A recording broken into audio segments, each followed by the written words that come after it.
한 젊은 정치인이 어제 존 F 케네디는 43살, 버락 오바마는 46살에 대통령 됐는데 우리가 못할 이유는 뭔가 라고 말했습니다. 주인공은 다음 달이면 만 40살이 되는 이준석 의원입니다. 우리 헌법과 공직선거법은 40살 이상이 돼야 대통령 선거에 출마할 수 있다. 즉 대통령 피선거권 갖게 된다고 규정하고 있습니다. 오늘은 개혁신당 이준석 의원 나오셨습니다. 이준석 의원님 어서 오세요. 네, 안녕하세요. 제가 들어오기 전에 네이버를 잠깐 찾아보고 들어왔는데 네. 우리 이준석 의원님 정확한 생일이 1985년 3월 31일. 예, 맞습니다.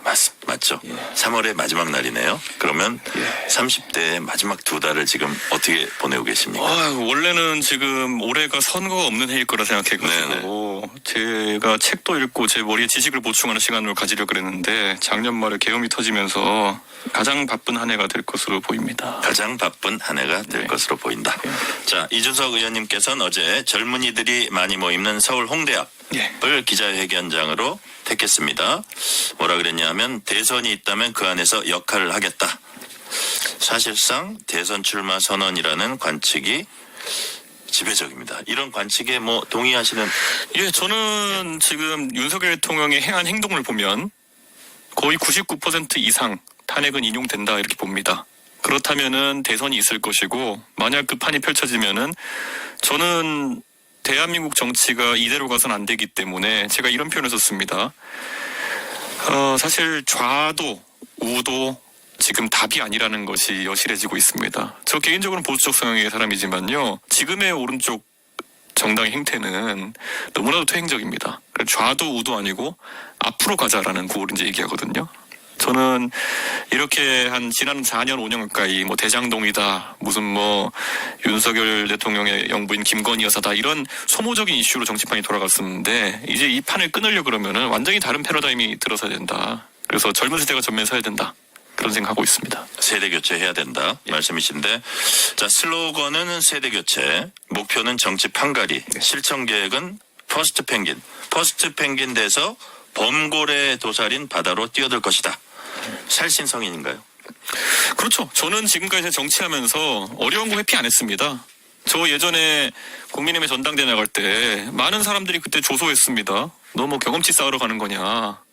출마의 의의를 두는 거냐. 그런데 아니 저는 당선되려 나가는 건데요. 하고 당선이 됐고요. 네. 그래서 그 다음에 그 앞에 60대 70대 당대표들이 못했던 거 사실 박근혜 대표 이후에 전국 단위 선거 그것도 2번 이겨본 사람은 저밖에 없습니다. 보수정당에서 당대표로서. 저는 성과를 내는 정치를 해왔던 것이고 자신감이 있기 때문에 그 자리에 도전하는 겁니다. 그리고 이번에 개혁신당 차린다고 했을 때 그때도 조소하는 사람들이 많았죠. 너 창당인 할 수 있겠냐. 그런데 보란듯이 창당했고 그리고 지역구 도전할 때 동탄 간다고 했더니만은 드디어 제가 정치적 자살하러 가는구나 이렇게 얘기하는 사람도 있었죠. 그런데 어려운 선거를 뚫고 당선이 됐습니다. 저는 어려운 걸 마다하는 정치는 아니기 때문에 저는 이 세대 교체라는 그 슬로건을 실현하기 위해서 퍼스트 펭귄이라는 제가 얘기를 했는데요. 네. 이 남극에 펭귄이 살잖아요. 펭귄 무리가 이렇게 몇백 마리씩 우글우글 대고 있으면은 바다가 이렇게 막 남극은 폭풍우도 많이 치고 그러면 네. 그 밑에 뭐가 있는지 안 보이잖아요.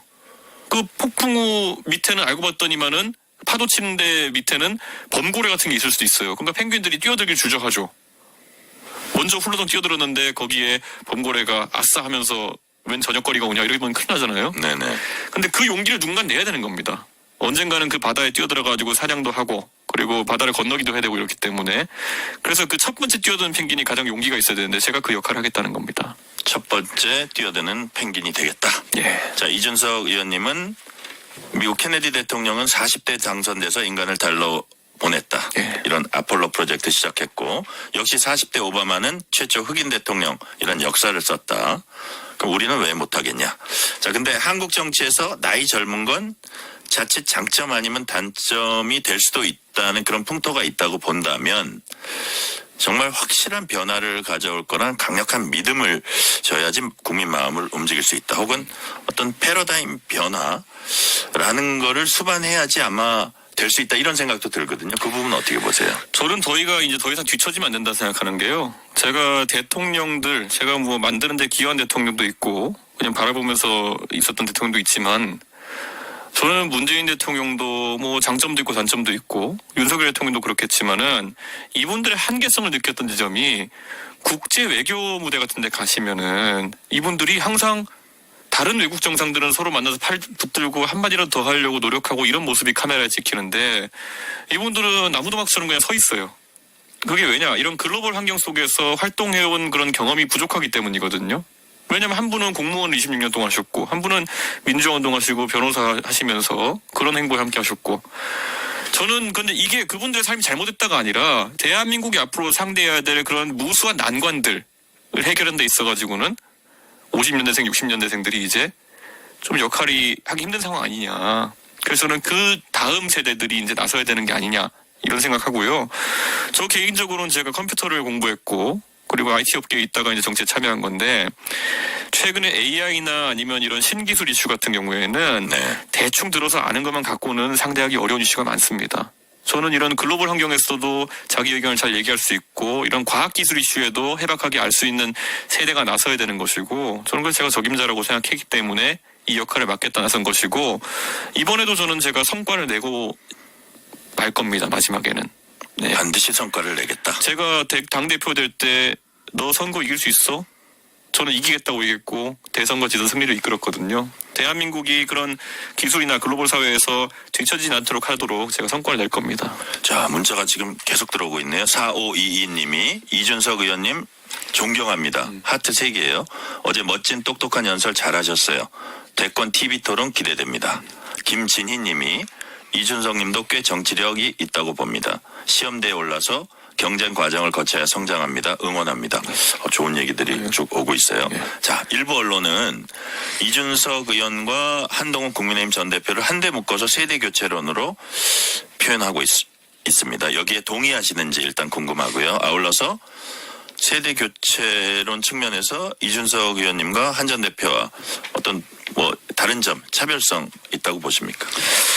세대 교체론이라고 만약에 저와 한동훈 대표가 엮인다고 하면요.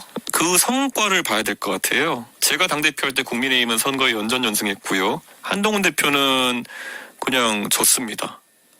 그리고 본인은 안 좋게 물러났죠. 그 차이는 결국에는 한동훈 대표는 윤석열 대통령과 이어진 세대라는데 그 답이 있을 것 같습니다. 한계가 있다? 그렇죠. 저는 이런 이야기를 하는 이유가 네. 아까 제가 제시한 두 가지 결국에는 글로벌 사회에서 그런 문화에 적응해가지고 한국의 국익을 지킬 수 있는가. 두 번째는 과학기술에 대한 어떤 해박한 이해를 가지고 이 판을 이끌어갈 수 있느냐. 한동훈 대표는 이 두 가지에는 제가 봤을 때는 좀 미치지 못하는 부분이 있는 것 같습니다. 한동훈 대표도 마찬가지로 그런 해외 경험이나 이런 것보다는 잠깐 그 콜롬비아 대학교 유학 갔다 오지 않으셨지만은 대부분을 법조인으로 인생을 보내셨고 그 법조인의 경험이라고 하는 것이 장점도 있겠지만은 어떤 단점이 있는지는 윤석열 대통령을 통해 가지고 현격하게 드러나지 않았습니까? 그래서 저는 한동훈 대표가 생물학적으로 그래도 윤석열 대통령보다 13년 젊다는 것에 있어 가지고는 의의를 두는 분이 있겠지만은 이런 겁니다. 지금 저도 이제 나이 40이 돼 보니까요. 지금 갓 대학교에 들어오는 신입생들이랑 드디어 이제 한 세대의 격차를 두고 이제 마주하게 되는 겁니다.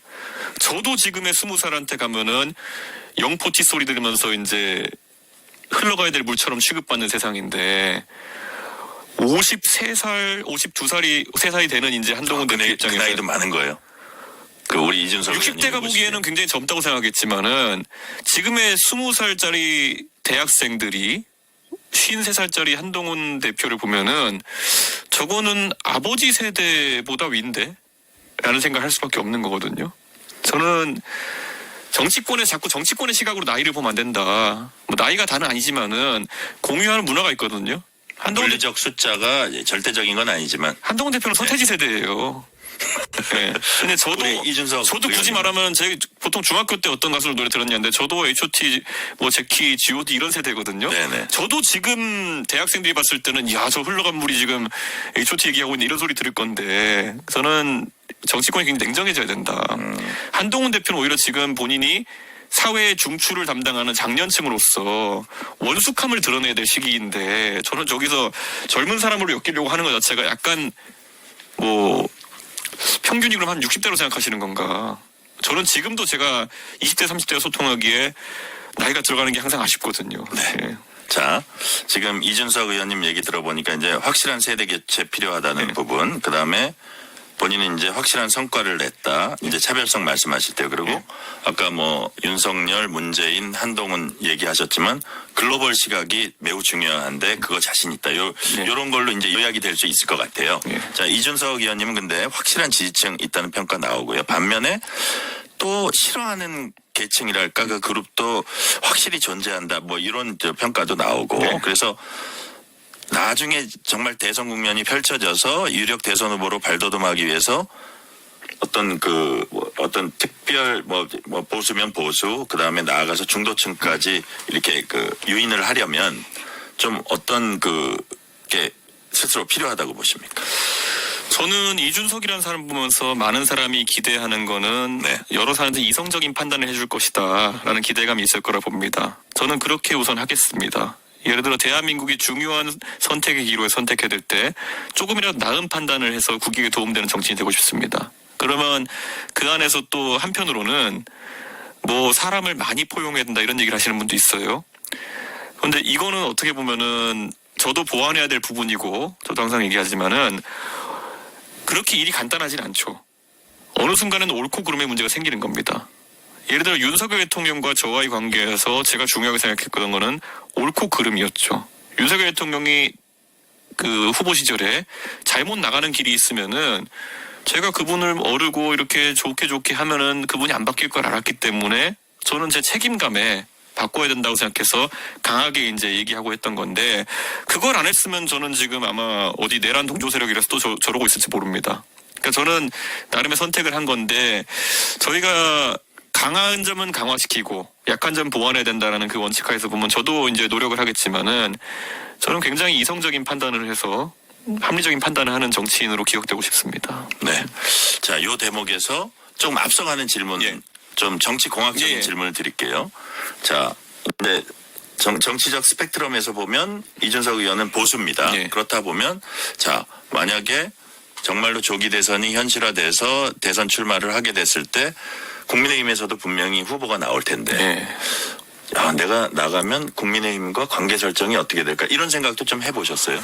저와 개인적으로 아주 친한 분들이 예를 들어 홍준표 시장님이나 아니면 오세훈 시장님, 네. 뭐 그외 김문수 장관님도 저를 아껴주시고 평소에 그러니까 제가 어느 분 하나 흠잡을 것도 없이 다 개인 관계는 자신 있는데요. 다만 공적인 관계에서 최근에 그분들이 보여주는 모호함이나 아니면은 일부 경우에는 계엄을 옹호하는 형태로까지 가는 것 이런 것들은 정말 제가 용납하기 어렵습니다. 공적인 관계에서 저는 적어도 그분들이 존경받는 선배 또는 대한민국의 지도자로서 자리매김하려면은 옳고 그름에 있어가지고는 그 당내에서 유불리와 관계없이 옳은 소리를 해주셔야 된다.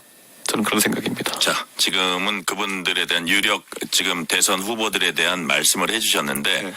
만약에 이제 국민의힘 안에선 이런 우려가 있나 봐요. 지금 전체적인 정치 상황은 국민의힘의 불리한 상황에서 만약에 대선을 치러야 한다면 어쨌든 표가 분열돼서는 안 되는데 그거는 국민의힘 낼 수도 있고 보수의 표일 수도 있습니다.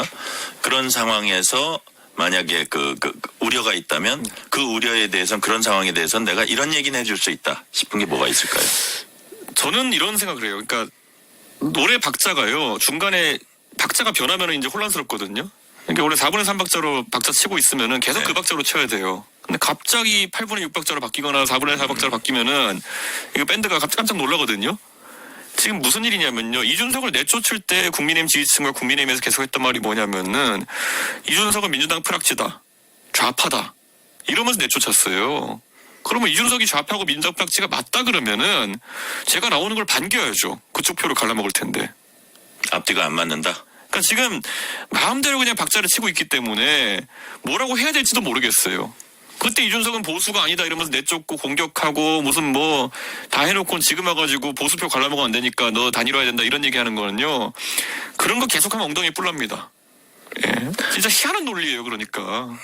자, 그러니까 그거는 그걸 오히려 책임 있는 사람이 명확하게 했으면 좋겠다. 이준석은 좌파다. 그러면은 더 이상 그런 말 꺼내지 말고요. 이준석이 만약에 보수의 일원이다라고 얘기할 거면은 그럼 과거에 그런 잘못한 거에 대해서 반성을 해야죠. 그래야지 그 다음 얘기도 할 수 있다. 지금은 지휘자도 없고 박자 마음대로 치고 있으니까 저 노래가 안 되는 겁니다. 네. 자, 이거는 뭐 절대 동의 안 하실 부분인데 얘기가 나왔으니까 제가 짧게 여쭤보면 국민의힘에서 예. 대변인과 또 허은하 대표가 네. 당 내용 물타기다 이런 주장을 했습니다. 예. 동의 안 하실 것 같아요.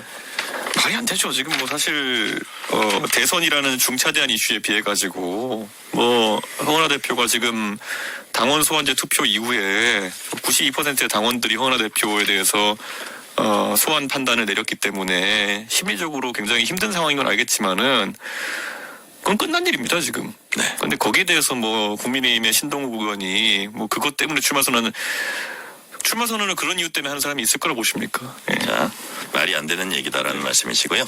자, 이제 여권 상황 조금 살펴볼게요. 탄핵 관련 상황입니다. 국민의힘 비상대책위원장 그리고 원내대표 나경원 의원까지 해서 윤석열 대통령 면회했습니다. 뭐 개인적 차원이라 그러는데 국민 눈에는 아마 지도부가 같다고 볼 것 같고요. 자, 여당 지도부는 잇따라 사법 절차상 문제 제기하면서 윤 대통령을 방어하는 모양새를 보이고 있는데, 자, 이제 비상대책위원장 얘기를 좀 빌어보면 탄핵 심판이 진행 중이니 그 결과를 예단할 수도 없고 조기 대선을 지금 상황에서 상정할 수도 없다고 하는데, 과연 그렇다면 만약에 조기 대선이 현실화됐을 경우에 이에 대한 대비는 언제부터 어떻게 해야 하는 것인지 당내에서도 우려가 있는 것 같아요. 전 여당 대표로서 여당에 조언해 주신다면 이 상황에서 어떤 말씀하시겠습니까? 그러니까 사람이 머리와 행동, 머리와 입이 따로 놀면 이제부터 굉장히 부자연스러워지는 상황인데 권영세 의원 정도의 정치력이나 아니면은 그런 경험이라면은 탄핵은 불을 보듯 뻔하다라는 것을 아마 알 겁니다. 그 상황에서 본인이 어쨌든 당의 대표라는 책임을 지고 있기 때문에 아마 수면 위에서는 저렇게 말씀하시지만 수면 밑으로는 실무적인 준비를 시킨 것으로 알고 있습니다. 저는 그래서 오늘도 보도가 무슨 공약이나 이런 것들 정리하자라는 게 이렇게 나왔다고 수면 하는데 밑에서는 실무적 준비 지금 하고 있다. 그렇죠. 그러니까 저는 윤석열 대통령 같은 경우에는 본인이 지금 사법적 방어나 아니면 탄핵에 대한 방어를 할 수 있다 생각했지만은 네. 국민 대다수, 언론인 대다수 그리고 당에 있는 인원 전부는 알고 있을 겁니다. 이제 길면 3달, 4달 안에 대선이 치러질 것이라는 것을. 대선이 치러질 것이라는 것을 국민의힘 지도부도 예. 지금 생각하고 있을 것이다. 예. 겉으로 드러내지만 않을 뿐이다. 자, 국민의힘이 헌재 구성 문제, 헌재 재판관들의 성향이 편향돼 있다. 뭐 민주당에선 사법체계 흔들기 아니냐 이런 얘기가 나오는데 이런 것들이 헌재 판단에 영향을 미칠 수 있을까요? 영향 미치면 안 되는데 저는 국민의힘이 계속 이제 일부 재판관들에 대해 가지고 자격 시비를 걸고 있는데요. 뭐 회피를 해야 된다 이런 말도 나오고 임명만 안 된다 이런 말도 나오는데 일리가 있다고 보세요. 원래 그런데 헌법재판관을 이렇게 9명을 할 때 국회 추천 3명을 넣은 이유가 그 안에 실제 다양성을 가져오기 위함입니다. 그렇기 때문에 네. 그리고 탄핵이라는 것은 그래서 너무 중요한 절차이기 때문에 9명 중에 6명이 이상이 동의해야 되는 특별 다수제를 독립해가지고 판단하는 거거든요. 네. 그러니까 그거는 흡사 그 안에 국민의힘과 성향이 아주 달라가지고 국민의 불리한 판결을 내리는 재판관이 있다 하더라도 6명의 동의를 얻어야 되는 겁니다. 그렇기 때문에 그거 안전장치가 다 마련된 상황 속에서 이런 말을 수반하시면 안 되고 제가 냉정하게 이래서 그 회피나 재척의 사유를 살펴봤어요. 네. 지금 탄핵 심판의 대상인 윤석열 대통령께서는 서울대 법대 출신이십니다.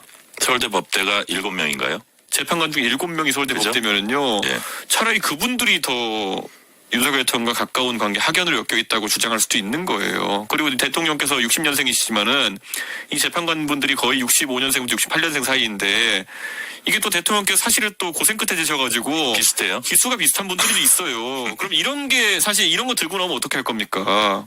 그러니까 저는 그러니까 어쨌든 여당이 이 주장하는 게 좀 무리다. 저는 결과 안 바뀌는 거 알고 있을 거다 여당도.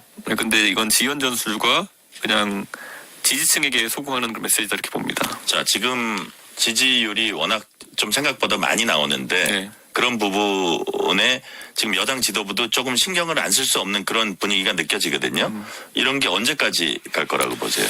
저는 이게 해보면은 되네라는 생각이 들면은 강성 지지층이 여론조사 응답 잘해야지 이런 그 긴장감이 계속 오래 갑니다. 아, 예. 왜냐면 지금 뉴스를 봐도 불리한 내용밖에 없고 붙들 거는 이제 여론조사 수치밖에 없는 상황이 되어버렸거든요. 그러면은 계속 여론조사 수치를 높게 유지해야지라는 의지로 네. 조직적인 이제 응답이 이루어질 텐데요. 문제는 선거에 가까워질수록 정치 저관여층의 응답률도 높아지면서 이제 진보 진영 응답률이 올라갈 겁니다. 그리고 중도층의 응답률이 올라갈 거고요. 그러면 그게 자연스럽게 보정이 되는 그런 결과가 나옵니다. 달라질 거다라고 보시는 거고.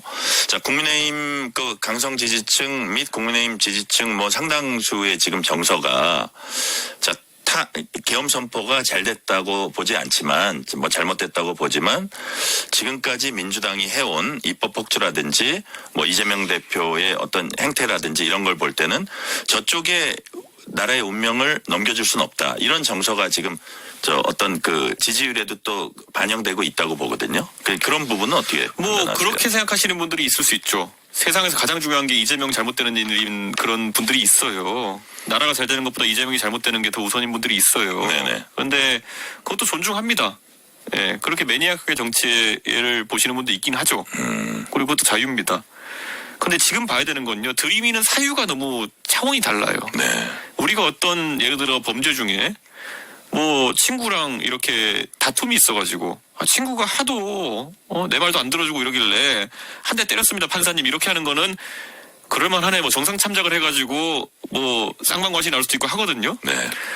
친구가 제 거 음식 뺏어 먹어 찔렀습니다. 이거는 약간 다른 문제예요. 네, 근데 지금 그런 주장이 지금 나오고 있는 거예요. 아니 국회에서요 예산을 뭐 이렇게 깎아가지고요 제가 계엄 좀 했습니다 경고성으로. 이거는 굉장히 차원이 다른 얘기거든요. 이게 만약에 받아들여지면요 앞으로 어떤 대통령이든지 간에 예산 삭감하면요 저도 경고성으로 계엄 좀 했습니다. 이걸 받아들여야 돼요 우리 국민들이. 말이 안 되잖아요 이거는. 그래서 저는 이거는 좀 논리는 아니다. 논리는 그냥 그 정도로 이재명 대표가 싫다는 정도의 의미로 받으면 되겠다. 자, 그리고 이재명 대표 관련해서 질문 하나만 더 하면 최근 영국 주간 이코노미스트와 인터뷰하면서 실용주의가 민주당의 핵심 가치다 하면서 이제 한일 관계에 대한 얘기라든지 뭐 이런 것들이 전하고는 좀 달라진 얘기들을 했어요. 네. 자, 그러면서 어떤 뭐 친기업 정책에 대해서도 뭐 많이 달라지고 해서 카멜레온 정치다. 여당에서는 조기 대선 염두에 둔 속임수다. 이런 지적에 대해서는 동의하십니까? 저는 이재명 대표가 워낙 잘 알려지고 그간의 정책적 스탠스가 명확하게 친중적 그리고 또 반미 반일까지는 아니지만은 미국과 일본과의 그 삼각 협력 관계에 대해서는 상당히 네. 부정적이었던 게 사실이기 때문에 네네. 저는 요 몇 년 만뒤로 바뀔 것 같지는 않습니다. 네. 그런데 이재명 대표가 어쨌든 대권에 대한 의지가 강하다는 걸 확인할 수 있고요. 그게 중도층을 흡수하는 어떤 계기가 될 수 있을까요? 저는 오히려 이재명 대표의 조급함 또는 약간 최근에 예. 그 명목상으로 보여지는 지지율 추이에 대한 부담감이 느껴지지 않을까 이런 생각하는데요. 저는 뭐 일생일대 선거니까 대선이라고 하는 것은 그럴 수 있다고 생각합니다. 네. 자, 이준석 의원님은 최근 국회 특별 방문단으로 도쿄에 다녀오셨습니다. 한반도 상황에 대해서 일본 정계가 뭐 관심을 쏟고 있을 텐데 일본은 우리나라 어떤 부분 특히 예의주시하고 있습니까? 우선 일본의 고위 관계자들이 한 말을 뭐 제가 옮기는 거는 외교 관례상 결례이기 때문에 그냥 대충 분위기만 이렇게 전해드리자면요. 우선 대통령제와 계엄 자체가 일본 정치인에게 생소하기 때문에 예. 이게 대통령이 어떻게 된 거냐? 원래 총리 같으면 일본 총리 같으면 의회 해산하면 되지 왜 계엄을 하지 뭐 이런 느낌이거든요. 그러니까 제도의 차이 때문에 약간 거리감이 느껴지는 인식이 있었던 것 같고요. 그런데 한편으로는 윤석열 정부에서 윤석열 대통령이 욕먹으면서까지 개선하려고 했던 한일 관계에 대해서 사뭇 기대하고 있었는데 그것이 저해될까 굉장히 걱정하는 눈치였습니다. 그것은 뭐 아마 제 생각엔 이재명 대표를 염두에 둔 것이 아니었나 제 추측인데요. 이재명 대표가 지금까지 해왔던 스탠스대로라면은 반일 기조까지 가는 거 아닐까라는 우려를 하는 걸로 전 예측합니다. 네. 자, 시간 관계상 마지막 질문 오늘 인터뷰 마무리한 질문 할게요. 네. 2025년은 정치인 이준석에게 이런 해가 될 거다. 어떤 해가 됩니까? 원래 그 계란이 있을 때요. 그게 계란을 안에서 깨고 나오면은 병아리가 되고요. 밖에서 알이 깨지면은 계란 후라이가 됩니다. 예, 저는 꼭 이번에 안에서 세대 교체 담론을 깨내 가지고 이런 새로운 시대를 태동시키고 싶습니다. 계란후라이가 되는 일 없어야 됩니다. 자, 세대 교체, 새로운 시대 태동. 오늘 말씀은 여기까지 듣겠습니다. 지금까지 개혁신당 이준석 의원이었습니다. 의원님 말씀 감사합니다. 예, 감사합니다.